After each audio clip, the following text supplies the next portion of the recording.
My name is Shabaz. I'm 47 years of age and I've been an on-call firefighter for the last 12 years now.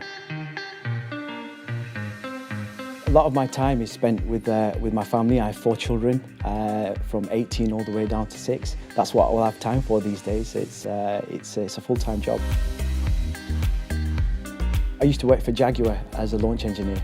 Unfortunately, my father became terminally ill. I had to resign my post because I wanted to spend time with my father, and so I ended up doing that full-time, but then an opportunity came for an on-call firefighter. I thought it was a great opportunity for me to do what I needed to do with my father, but also have the flexibility to be able to provide this role for the community. On-call firefighters come from many different backgrounds. One of my colleagues is a nurse, another one works in security. They come from all walks of life. And so there's no one unique mould for what a firefighter is, you know. Because of the backgrounds that they come from, they're sometimes best placed to be able to do that talk in front of the young kids or be able to speak to the elderly. We use each other's skills to be able to provide the best service possible.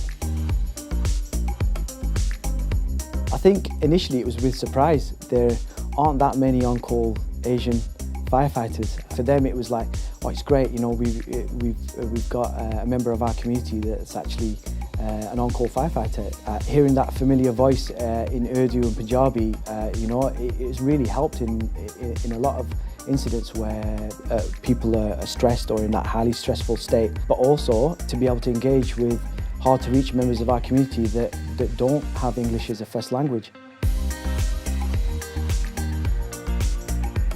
The biggest challenge for an on-call firefighter today is actually being on call. You know, you might be with your children or sat at a dinner table and suddenly the alerter goes off. I've got my dad hat on and now suddenly I've got my firefighter hat on now, you know, and as you're heading to the station, straight away you're thinking what that incident could be, you know, grabbing your fire kit and jumping onto that appliance, and there may be potentially a serious incident that you need to deal with. The strangest call out that I've experienced is a man that was trapped in a charity bin. We ended up responding to the incident, and as we drew closer to the bin, we really could hear those sounds of help coming from inside. So we ended up having to use our cutters that normally we would use for RTCs to cut open the bin to be able to release this gentleman from the charity bin. But yeah, that is one of the more unusual ones that we've been to. You experience highly stressful, sometimes unique situations, and it helps you bond together. It's great to be able to get together after a job and be able to sit down and talk about it.